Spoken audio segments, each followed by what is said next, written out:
Everyone wants to take their business, their skills, to the next level. Small and mid-sized business owners have exceptional insight into how to do this. They endure and thrive because they find ways to overcome the challenges that come their way, and they can teach us valuable lessons to apply to our own companies and lives.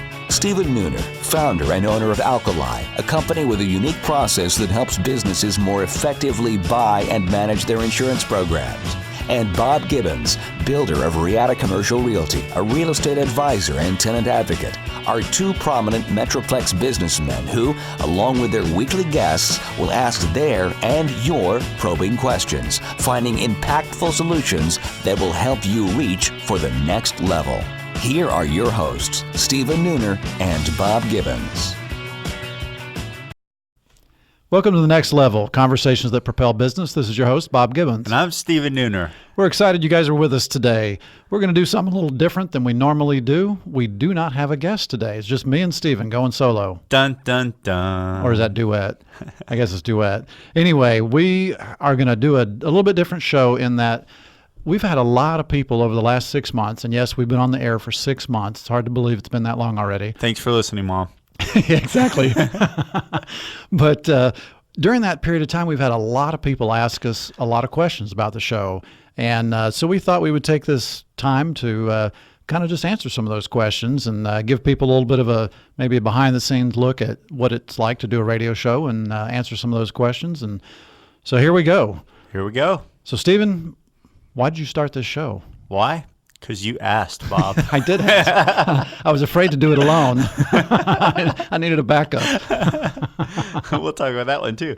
Now, I mean, for me, really, it's because anyone who knows me really well knows that I love this stuff. I am a nerd at heart, and maybe it's being raised by a single-parent father who is sort of entrepreneurial, listening to too many Brian Tracy and Zig Ziglar audio tapes. I mean, I didn't even know who was going to be in the Super Bowl. I mean, I just don't follow that stuff, but when it comes to business, I really just enjoy it.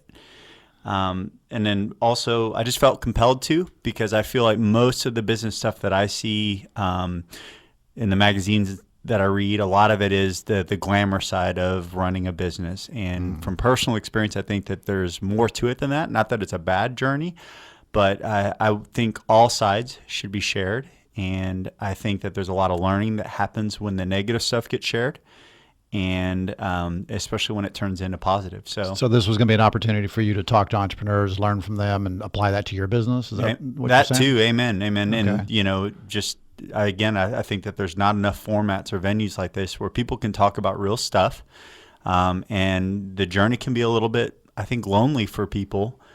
Because everyone wants to say that everything's going great, and sometimes there's stuff that has to be dealt with.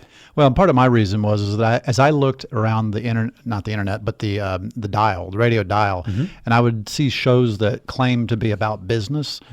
In reality, they were really almost always about investing. And it was always some guy trying to get you to invest your money with him in the stock market. And again, there's nothing wrong with that. Or their downline. Or their downline. But I wanted to do a show about business. How do you start it? How do you overcome obstacles? How do you, succeed in business long term? And so that's really what I wanted to accomplish by doing this show. And we get to meet interesting people, and it's kind of a hobby for me too. I just kind of like the idea of having a radio show and meeting these people. And so anyway, I'm glad we did that. What about the target though? Because I get that a lot. Like, how'd you guys come up with the target and why? The target. Stephen and I had to talk about that quite a bit because we want to make sure it's the kind of target that's going to make sense to who we're trying to have as a target listener. So we have a target audience to listen and a target person that we're going to interview. And really, we hope they're the same. And so our target is locally owned, meaning Dallas-Fort Worth based businesses that we're interviewing the founder, the entrepreneur. That's our number one goal, somebody that's started a business here and is growing it here. And is of a size that, they're not just like a one-man shop that's really just got an idea and is trying to get going, but they've actually turned it into a business. So they have, 10, maybe 20 employees on the low end, a few hundred on the high end, but they're not publicly traded either.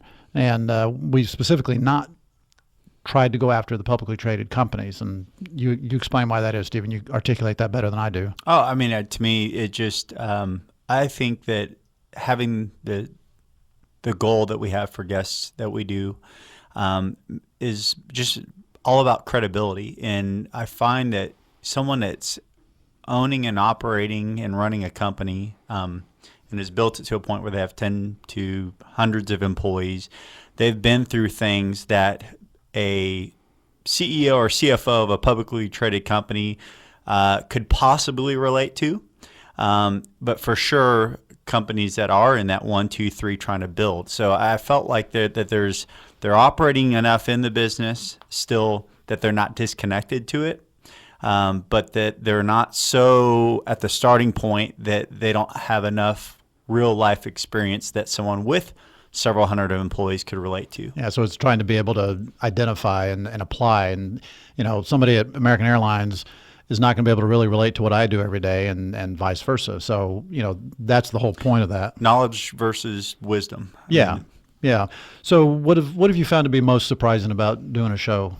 I mean, kind of the biggest thing is how many really successful business owners, entrepreneurs don't ever take time to reflect on their history. We have a kind of, since it's an insider show, we have a guest packet that our guests sometimes fill out. Almost always. Almost always. That helps them, helps us formulate the conversation, and so we know what type of questions we want to ask. Yeah, it gets them to think about it in advance. They don't, and it's really surprising to me how often they're like, wow, that was really, really good. I've never thought about how much progress we made, how much, and so to me, I'm really just shocked. I'm like, wow, because I have had that habit ingrained really early through Strategic Coach, other programs I'm involved with, Entrepreneurs Organization, where we take time and reflect and learn, but some really successful people are just trucking along, man. They're well, not yeah, I looking mean, back. there's two ways to be an entrepreneur. You can plan to be one, or you can be one accidentally. And a lot of us are a lot more accidental about it, and we just take what comes. And so, yeah, I mean, that guest packet really forces people to sit down and really think about it. One of the other things that's been surprising to me about it, though, excuse me, is that some people don't want to be on the radio. And I guess for my personality, I was shocked by that. I mean, we've had a couple of people, and people that I personally have invited that I've known for a long time, and they said no. I'm like, what do you mean no? You don't want to be on the radio? You don't want publicity for your company, whatever? No. I'm like, I don't get it. Maybe the operative word was they've known you for a long time, Bob. All right, that I didn't think about that, but now it's all clear. Let's flip it though. What's been most difficult for you? The most difficult for me, it took a lot of work to put this show together, and we had to put that guest packet together, and we spent many hours trying to figure out what questions to ask, and we keep massaging that thing. But honestly, one of the hardest things for me was picking our theme music at the beginning. And I feel so silly saying that, but when you think about it, what music makes sense for your show? And maybe I overanalyzed that a little bit, but I didn't want some terrible headbanger stuff that, is just noise. And I didn't want, the elevator music. So I don't know. And so do you remember the name of the music that we got? Oh, of course. It's one of my favorites. The Boys Don't Cry, The Cure. The Cure. Yeah. Yeah. So all the way back to the 80s, we went a long way to get that theme music. I hope you like it. Yeah, and it's perfect. Perfect. I love The Cure, or like them a lot anyway. So for me, for sure, and you already know this, it was confidence. Bob Gibbons is all about, hey, man, radio show, I'm in. For me, and I didn't listen to the show, as you know, for weeks and weeks. I couldn't handle listening to myself. So I went through a whole cycle of, making a commitment and then just trying to have the courage to come here and show up and be prepared every week. I was used to having conversations, but I wasn't used to radio mics in front of me, clocks, timers being, around me. And then each week, although the audience may have a different opinion, I feel like we got, better, we improved. And so from that, it got to the point where confidence came, and I'm having a lot of fun now. So now it's really just truly a joy. And those 4 C's are, were really difficult to walk through. And and Dan Sullivan, a strategic coach, taught me that concept right before I walked into doing this with you. So I literally got to see myself go through each of the cycles. So, well, I mean, a lot of the confidence that I feel like comes along is that it's okay to mess up. And we've had some spectacular chokes. I mean, I have done some spectacular chokes that you've saved me from in this show. But you know what? We want this show to be real. And so we don't edit out where we choke or we make mistakes, or, you know, we try to say something, we say it wrong 4 or 5 times. We'll leave that in because, you know, we're not professional radio guys. We're businessmen that happen to have a radio show. Do you have a favorite funny or choke? Oh, absolutely. My favorite of all time was we were in the middle of a show, and, you know, we have 2 segments, and we finished the first segment. We were in the break between that and the second segment when all of a sudden Jack Davis, who's the guy that does our recording, walks into the room and he grabs you by the back of your neck and grabs the mic. And wait, hold on. Have you seen Jack's hands? I'm pretty sure they went all the way around to my jugular. Yeah, Jack's a big man, and and I wouldn't call you a pencil neck geek, but he was able to manhandle you pretty nicely, and he tried to force you to talk into the mic because you're constantly turning your head away from the mic. And actually, I have to admit, you didn't learn your lesson because he's had to come in and do it a second time. So that's my funniest thing that I've enjoyed about this so far. Yeah, well, I'm glad that you enjoyed that. I had temporary fear for my life, but I've recovered. I've re-gone and regrouped, and I'm having fun again. I'm no longer feeling I need to hire a bodyguard. I'm looking through the window here at Jack, and he's enjoying this little conversation. He has the thumbs up right now. All right, so what's been the most surprising thing to you about the show? Anything? The most surprising thing is clearly, and this sounds kind of funny, how hard it is for some people to actually be transparent. We prep them for the show. Hey, we don't want this. This is not about having a commercial for your company. This is about you like sharing your journey with the entrepreneurial community. And so people either tend to be very buttoned up, or people are very, very authentic. And the flip side is how willing certain people are to share stuff that, like, man. And the surprising part of both of those is I find more and more the feedback that I get that's positive on the show are the people you think, hey, I'm looking good, I'm not going to share the stuff, we're great, everything's perfect. But it's the people that are really willing to share that I always find that I get the most audience response from. I totally agree with you. And you know, having a great business, having a great service, a great product doesn't mean you didn't make mistakes. Yeah. And it doesn't mean that you're perfect even. But it means that you've overcome a lot of things, and it's really the failures that we learn from more than anything else. And so, while we want our guests to look good, and we don't want to embarrass anybody, we also want to know, what have you overcome, and how have you done that, and that makes for a lot more interesting conversation. And I think that's where the value of the show really is, where I can listen to how somebody else overcame something and say, hey, I'm not the only one. Yep. Or, you know, I'm not glad you went through that, but I'm glad you overcame that. Right. Because I know somebody else is going to benefit from that. One of the best things that ever happened to me in my journey as an entrepreneur is like when we started giving up perfectionism, and we told people on our team, we even told our clients, hey, we are not going to be perfect, but we have a never-ending focus on being excellent.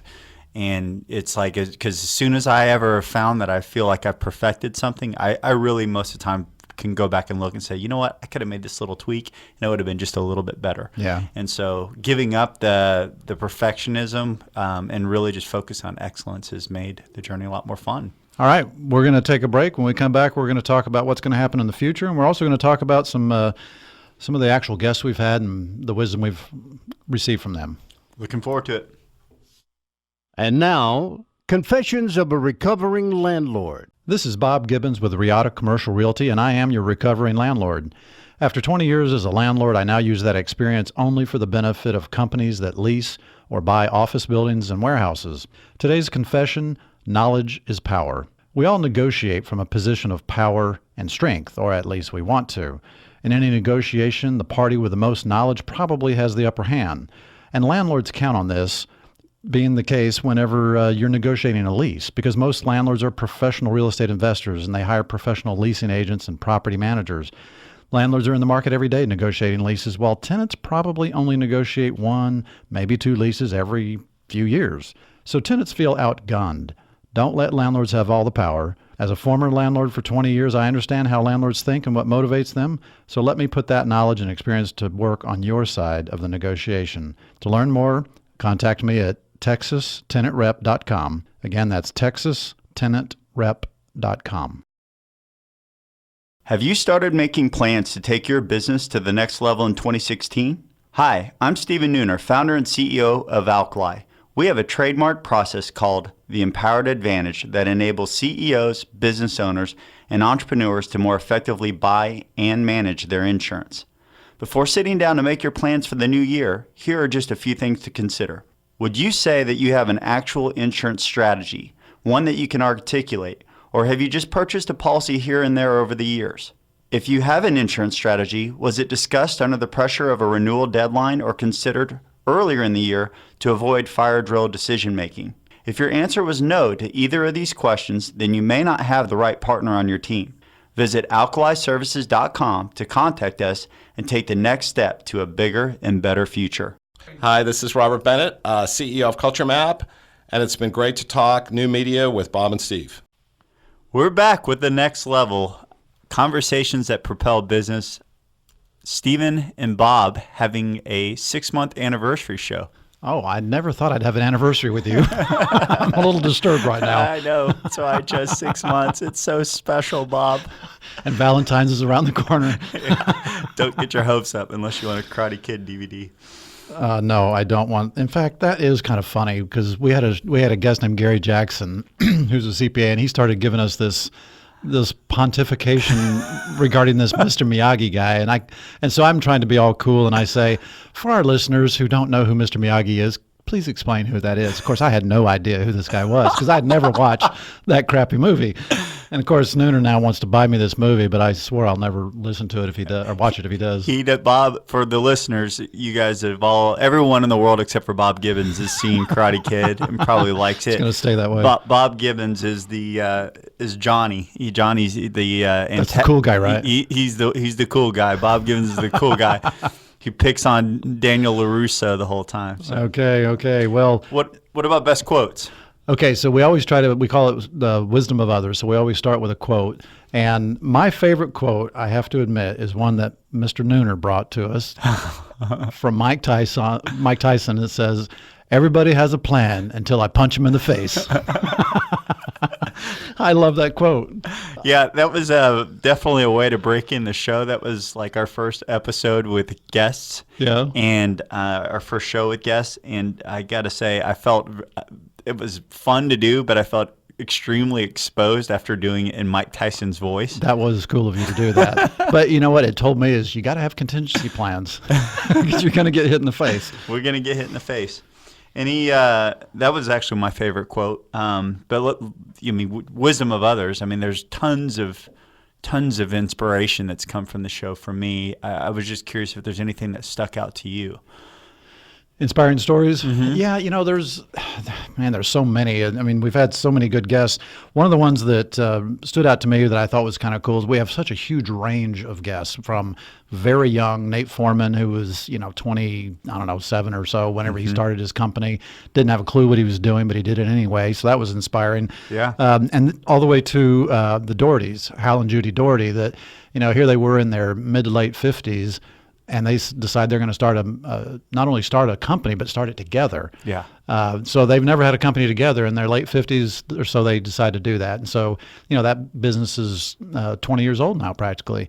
And I just thought that was really cool that they were just like, hey, there's no reason I can't do it at any age. I love that because their best days are ahead of them instead of behind them. Amen. And Amen. That's something I hope that I can carry into as I continue to go through my life. I have a big birthday coming up, which we will not be mentioning. Yeah. I'll mention it for you.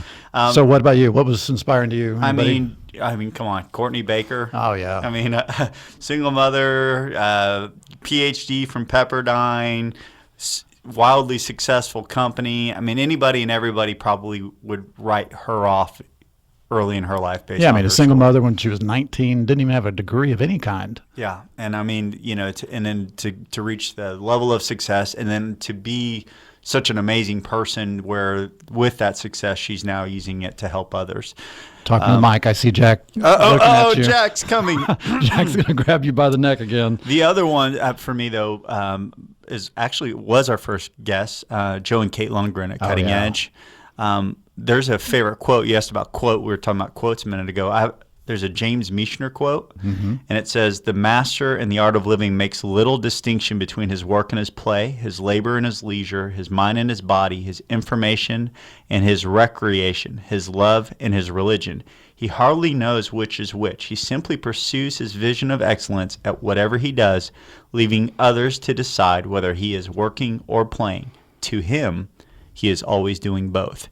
And what I really thought was cool about them that really touched me, and this is something I strive for in my own life, is that they are very integrated. I mean, they've lived the stuff that they're helping their clients with. They've built an organization from the thought process of, we've lived this, we know how to serve, we understand you in a way.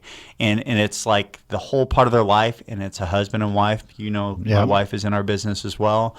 And so they were really impactful to me personally. Well, one of the things that was cool about them is that they actually saw the need because they personally had the need. They have 2 sons that are autistic. Yep. They needed services for that, and those services weren't being provided in a way that made sense. So they went out and did it themselves. I thought that was pretty amazing. What do you think about most interesting reason to start a company? Oh, most interesting reasons to start a company. Well, I really enjoyed Eric McGarity because he was Globe Runner? Yep, SEO. Globe Runner. And what I thought was cool about him is he wasn't trained to be a business person. He was actually trained to be a sculptor. Very good one. And and he's got commissions that you can actually go out and see that are commissioned by cities. So he started a company after his wife had a baby, and they needed to actually make some money. And so he started a company, and they started selling all kinds of baby related stuff, travel stuff for babies, Baby safe travel, yes. online, and then it was through that and all the things he needed to figure out how to actually sell things online that he then decided to use that to create Globe Runner. So it was just like one progression after the other, and he kept morphing into something different based on the needs that he had at the time. I thought that was pretty cool. Necessity is the mother of invention, or That whatever. is, yeah. Yeah. I have no idea who said that, though. I don't know. We just said it. So for me, my favorite was your story. My story? Yeah. What are you talking about? So how did Riyadi get started? I got fired. Or laid off, same thing. Yeah. Yeah, so I got laid off from a company after being 20 years in the business as a landlord for a family-owned company in Chicago. I got laid off, and I had a stay-at-home mother that was homeschooling 2 kids. And I'm not wicked and evil. I mean, for saying that's my favorite, but I think it's really, really cool what you've done and what you've built from that. And I just think that's awesome. So That surprised me. Thank you. Yes. I also like Casey Cronbach, though, because Casey shows up at a at a tax auction to buy some houses for rental houses or whatever, and he walks away with like 20 units of apartment units of property and a couple of vacant pieces of land. And you know what my favorite is, though? The favorite thing about that story is that a lot of times people just say that people are lucky, right? But I mean, he was there. He was in action. He wasn't on the couch waiting for someone to discover, or hey, here's your business plan. I mean, they were out doing something. Yep. And honestly, of all their properties, I mean, that was probably by far the least successful, maybe most successful, because it got them going. But but the thing that was more surprising to me is that for the listeners, after we actually record the show, we take the guests to lunch and we talk to them a little bit more. And so a lot of new information comes out of there. And I'm not giving anything away, I don't think, but I ask them, what kind of a return on investment, or maybe that was even in the show, I don't remember. What kind of investment did they make on that deal? And he said, I don't even know. We gave that property to a church or something for some charity that they had. So, I mean, it got him going down the road to where they ultimately are, and they have like 300 employees now and tons of money invested. Yeah.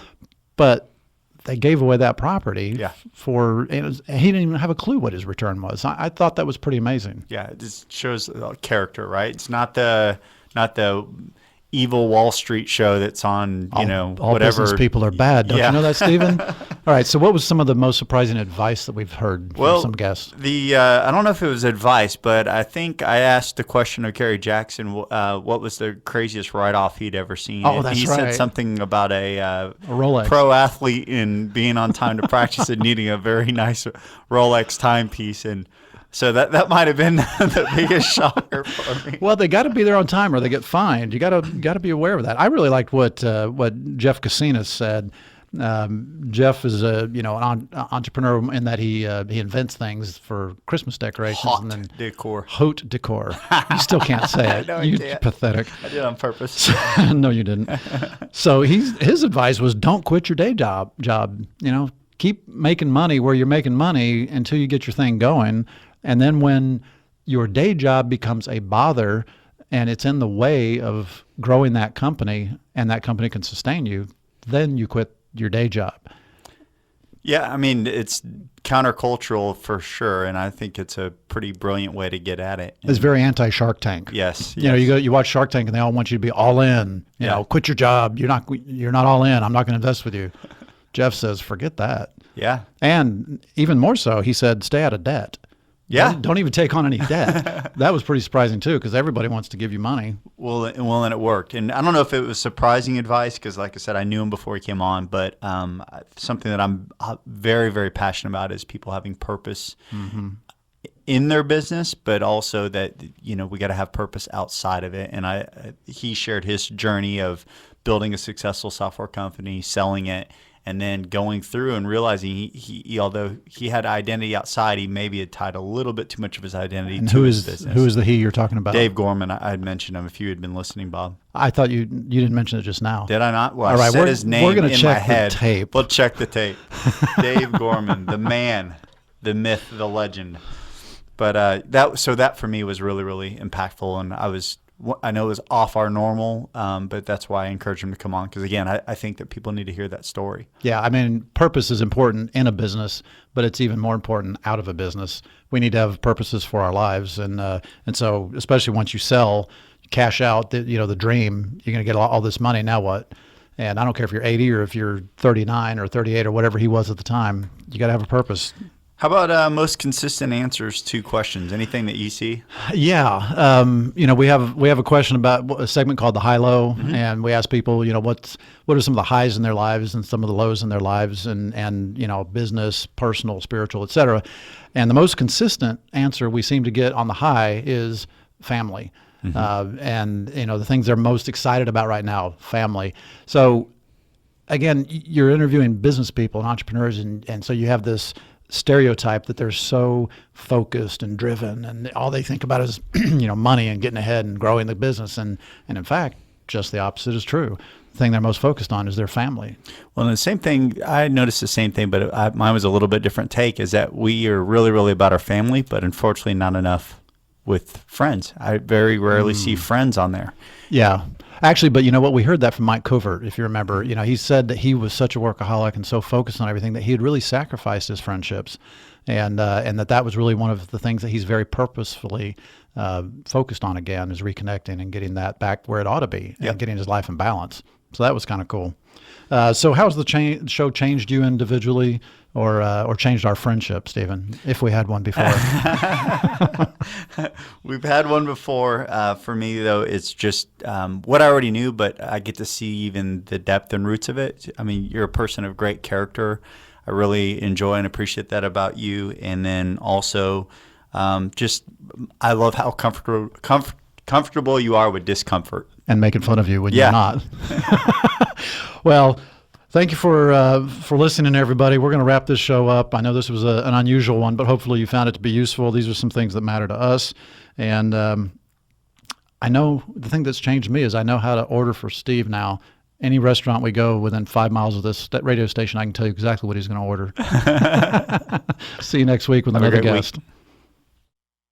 You have been listening to The Next Level, Conversations that Propel Business with Stephen Nooner and Bob Gibbons. Join us every Tuesday at 1:30 p.m. for more prolific conversations that will take your business to the next level.